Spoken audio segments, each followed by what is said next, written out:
Take a hit just slowly. That's good. Chair. The fish on the other end of this line is 15 feet long and weighs more than a metric ton. Okay, let's go back, get a bit of line back. Go! This is big game fishing. A contest, in fact, with the biggest game fishing. Turn around, Rodney, turn around. A great white shark. A little bit more. Back you go. Still taking it. Backwards, Rob, backwards. Bit more, we'll get close here. I don't want to kill or harm this shark. Just tag and release it. Can't badge him very much, can you? Just an inch or two at a time, that's about all you get on him. Taking a bit more there. There is, though, a lot more to these great creatures than the thrills of big game fishing. Theirs is a fascinating story. Up there on the top. A story Go! of the great whites of Dangerous Reef. Big animal, mate.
The great white shark is a free-ranging oceanic predator. They're common to both hemispheres, and their territory is limited only by the extent of the cooler, temperate oceans. Yet there are not many places throughout the world where they can be found with certainty. In fact, since the closure of many of the world's whaling stations, where whale carcasses once attracted packs of great whites, there has really only been one area where finding a group of these great sharks at will is still possible. Here in the shallow waters that surround these small scattered islands at the edge of the great Southern Ocean. One small cluster of low rocks in particular has become for the world's white shark researchers the place to find the great white. That's where you and I are headed right now. Knowing where to find the great whites is only the first step. The success of this adventure also depends very much on the men taking us there. Men like trawler skipper Bob Britcher, who professionally fishes these waters and has seen hundreds of great whites. And a professional diver who knows great white sharks better than anyone, Rodney Fox. For 20 years, he has led researchers from the world over to their face-to-face encounters with the huge sharks.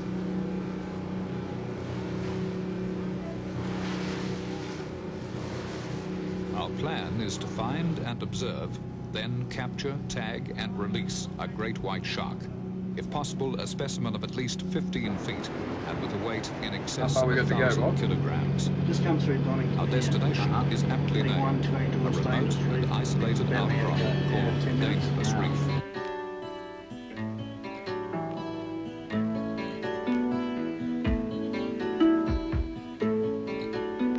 Ironically, this lonely, barren place was not named because of its great white sharks, but because since European man has sailed these waters, the rocks of Dangerious Reef have wrecked ships. Dangerious Reef and the surrounding territory of the great white shark lie in Australian waters, in the southern hemisphere. Seas to the north of the continent are too warm for the white shark, but to the south, the cooler waters off South Australia are home for hundreds of great whites. The reef lies just 14 nautical miles from a small port on South Australia's Eyre Peninsula, Port Lincoln.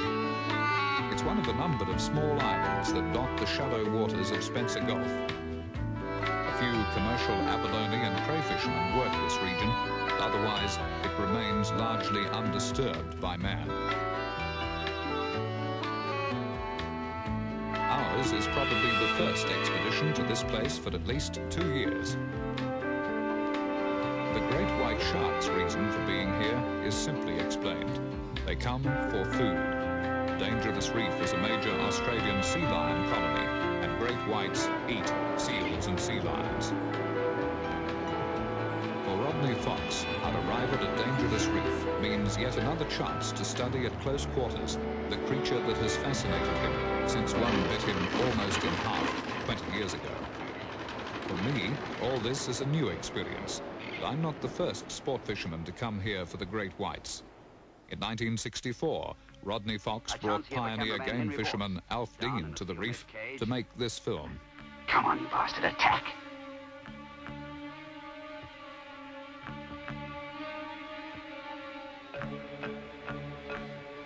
Coming in. Now! Temptation. And he's fallen for it.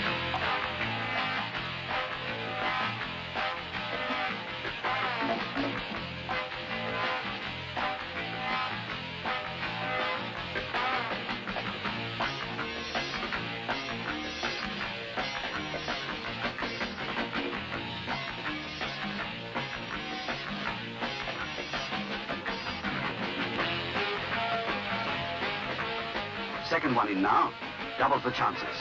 One of them, surely.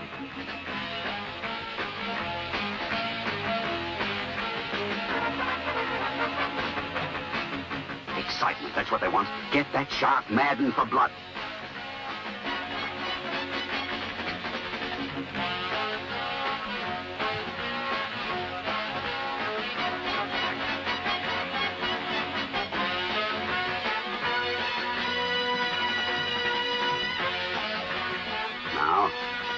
Get ready, just in case. Alf geared up, into the chair, and the steel trace plate out. So far, it's just been the lure. Now, meat with a hook in it, the real thing. But he's clever. Sometimes they know. Oh, they know.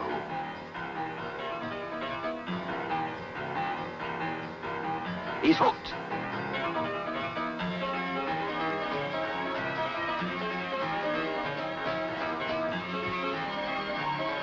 Get it in tighter. It's going to be a fight. Mustn't take any chance of losing this one. Foot by foot for more than an hour. And the others are ready because it's coming in. It's been a hard fight. The trace tangled around the shark in the struggle. But Alf has won and forces his victim in tail first.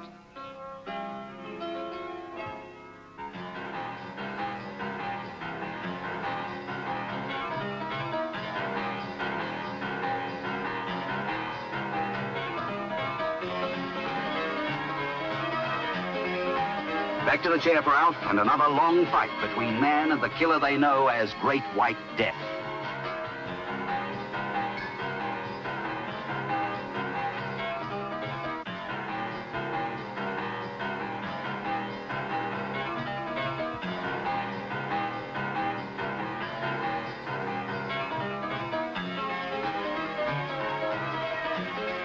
Gaffed, and the battle's almost over.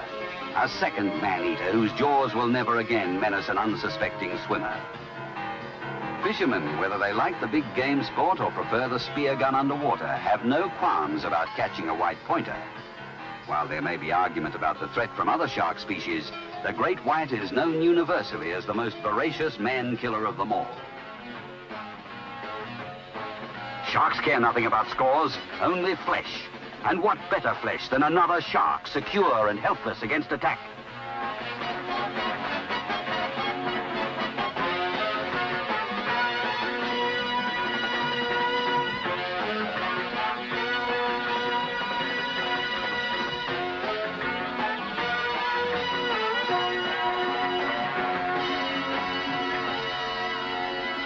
A moment of horror.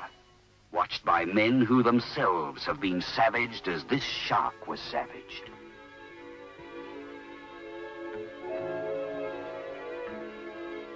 Fear and ignorance in those days colored the way most people regarded the carnivore sharks. Today, many people still think of sharks in the same derogatory terms expressed in this film. Great White Death. Some say he's the most savage of all living creatures. A superb physical machine of pitiless and voracious cannibalism. Perhaps when our adventure here has run its course, you will feel differently about these great creatures.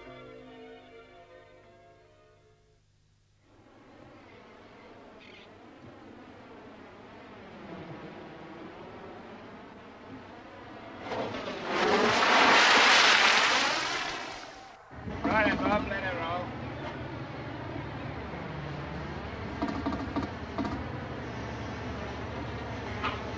Pull it back a bit so she doesn't spin here.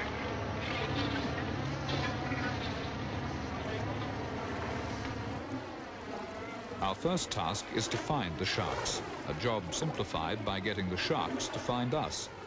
We put something in the water they can smell, and then wait. It's a technique called birdieing.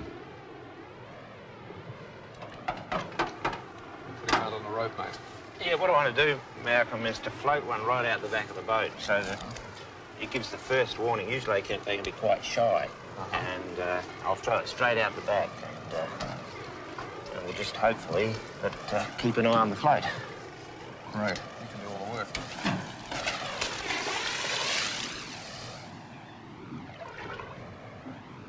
This rather unattractive concoction is a mixture of minced tuna, tuna oil, and blood. And I'm glad you can't smell it. It's the basis of our burley slick. The idea is that the current will carry all those little bits and pieces and form a slick, which eventually might be miles long. And the shark, because it has a very keen sense of smell, and it has very sophisticated sensory devices underneath its snout, will ultimately be able to follow that burley slick and that scent all the way back to its source, in this case, our boat. To entice even one white shark to our boat from the surrounding square miles of ocean, we need lots of burley. For hour after hour, round the clock, we must keep up a steady supply to feed the growing slick. It's a process that might work almost immediately, or it could take a day or a week to bring the big sharks. At worst, it might not work at all.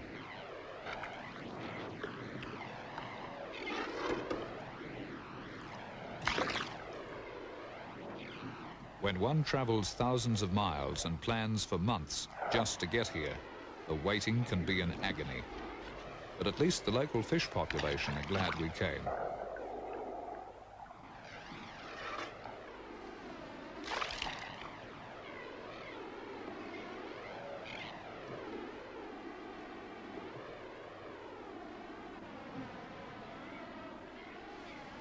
"10 hours. And still we wait for our first shark. The birdieing must go on throughout the night. In the morning, we may be lucky.